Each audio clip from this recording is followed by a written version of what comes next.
Stop the insanity. If you want to start building some serious muscle with your bodyweight workouts, then you have to stop doing the 5 things that I show you in today's video.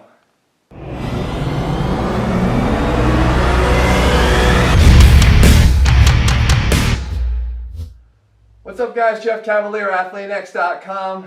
With the release of the new Athlean Zero program, complete bodyweight program, no bands, no bars, no bench, no bull, next Wednesday, I thought, let's keep this thing going on the theme of bodyweight training. And I think it's time to dispel one of the biggest myths that's out there, that bodyweight training can't build muscle.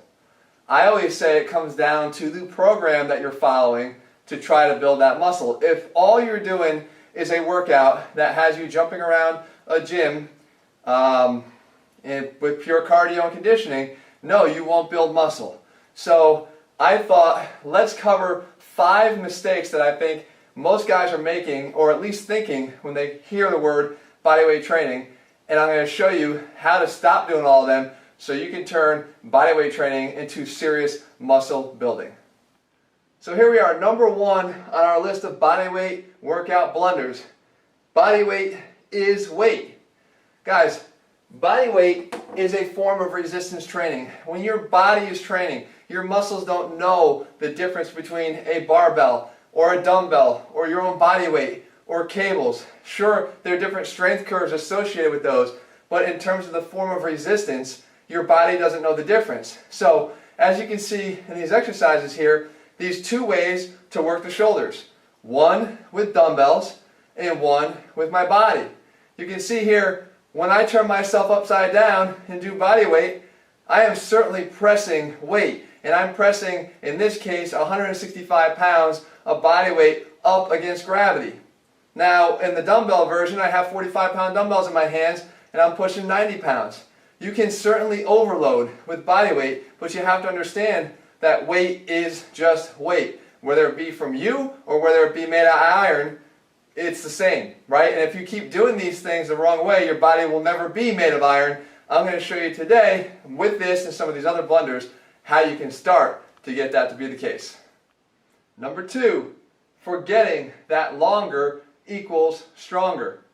Guys, again, bodyweight training, weight training in general, it comes down to physics. Now, your body operates like a series of levers and arms, right? Moving arms, levers, does that ring a bell from physics?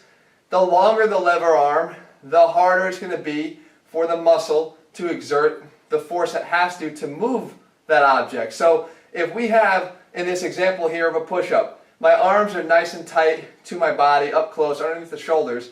I'm not talking about arms specifically as defined by the word arm. I'm just saying the lever arm. Here I am doing push-ups up and down. But if I make one slight tweak and I get away from the norm and stop doing just regular push-ups, because you can knock those out 25, 30, 50, 100 at a time, we're going to push our hands up ahead of our body in this pancake press version of it, and immediately the exercise becomes so much harder. Why? Because my chest, the working muscles, and the triceps and the shoulders are further away from my hand placement. So that lever arm just became longer.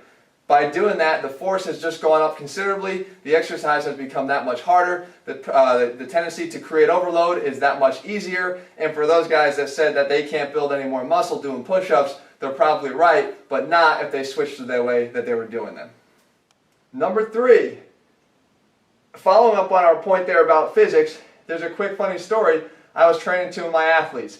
I showed them the exact same example I just showed you about the difference in the push-up. The hand placement making all the difference in the amount of overload.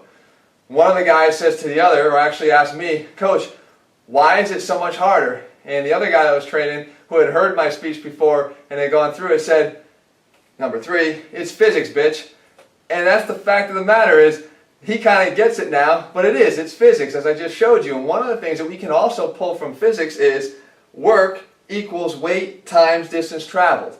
So the amount of work that you do is equal to the weight that you're using and the distance that you move it. So if you want to think of it like a dumbbell, if we move a weight from here to here, it's going to be less work than if we move the weight from here all the way up. Well, since in bodyweight training, our weight isn't changing unless you somehow miraculously gain weight within the workout that you're using.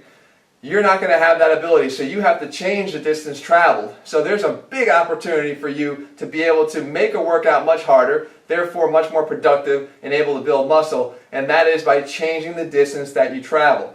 You see here on this example of the dips, I'm using a 1.5 rep style.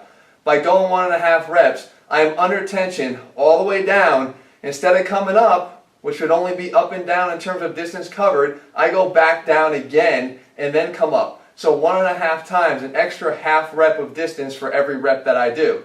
Okay, the other thing that we do is we can do here a single leg squat, but you do it up on a bench or something, any elevated surface, because if you don't have equipment, who cares if you don't have a bench? The point is that you're allowing your foot to go past the level of the ground. So again, distance is increased. If you start to increase the distance that you cover with keeping your force the same, the work that you do is obviously, by our physics bitch problem here, is going to show you that you are doing more work, and that's what we're after when we're trying to build muscle. Number 4, no mo. What I'm talking about here, guys, is no momentum. We know that there's something called elastic energy, especially if you're an athlete. You want to take advantage of elastic energy as much as possible. When a guy's getting ready to jump up for a rebound, he first squats down so he can build up some elastic energy to then propel himself up. But that doesn't mean that when you're trying to create muscle overload or isolated muscle overload that you want to always employ that. For proper bodyweight training to actually build muscle, you want to sometimes get rid of the mo, get rid of the momentum. Okay, you want to eliminate that, and how do you do it? I'm showing you an example here in 2 examples, either a static exercise like this, the Spider-Man push-up. When I get down to the bottom of the rep, I'm pausing. I'm not just getting down and then coming right back up, especially because I have moving arms and legs here to generate a little bit of momentum. I remove that. But more so in this example, when I show you the plyo push-up, I get into a low hover position so that my hands are and my chest is not touching the ground. I have tension through the muscle, but no momentum. I got to hang out there literally for a few seconds and then try to generate an explosive force enough to get my whole body off the ground.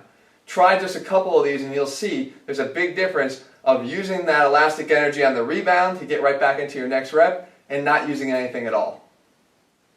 Finally, number 5, not going through failure. I didn't say to failure, I meant through failure, because a big reason why I think guys don't get the results they like to get, or that perception of body weight not causing enough stimulus to build muscle, is that a lot of guys don't even go to failure, but when they do, they're not finding ways to go through failure. Now, I mentioned back in the beginning, Athlean Zero, a new bodyweight program, no bands, no bars, no bench, no bull. Literally, we stripped out everything and came up with the most serious muscle building, bodyweight only program that you could do. And we use something in our strength training workouts called our zero-sum progression. Now, what is that? We will ensure that you will get more results because objectively we have built-in ways to ensure that you do. Guaranteeing that you have to do more reps the second time that you encounter a workout or an exercise than you did the first time. And also by doing these combo type training workouts where we ensure that, yeah, we'll give you a workout or an exercise that you do to failure, but by partnering that up with another exercise that I know, based on physics and all the other stuff, that you can do more of, even if you've gone to failure on that exercise, that's how we get you through failure. So just when you thought you were done and you got as much as you could out of that exercise, I know that we're just beginning. And we can push you through to a level B, to a level C, all the way through failure, different depths, again, depending upon where you are in the program. Guys, as I said, it's about applying the right principles. I don't care what program you're using from Athlean X, whether you're doing the Athlean X program, Athlean X2, or using Athlean Zero. The fact of the matter is we put science back in strength. And I show you how we can get so much more out of our workouts. And Athlean Zero is just the latest example. For you guys that have been using Athlean X, this will kick your ass, I guarantee, because we are still using the same principles that we always have. That is training you hard, but keeping those workouts brief so you can get back and rest and recover and keep those results going. That's what's made Athlean X as popular as it has been, because we can get results but still allow you guys to do the other things in life that you enjoy. Okay, instead of spending an hour and a half or 2 hours in the gym every day. Guys, for more information, Athlean Zero coming out this coming Wednesday. In the meantime, for all of our AthleanX programs, head over to athleanx.com, join me on Team Athlean, start training like an athlete. I'll see you guys back here next week. If you thought this was valuable, if you like these tips, and you're going to start applying them to yourself, make sure you leave a comment below and a thumbs up, and let us know if you're excited about Zero coming out next week. I'll talk to you guys soon.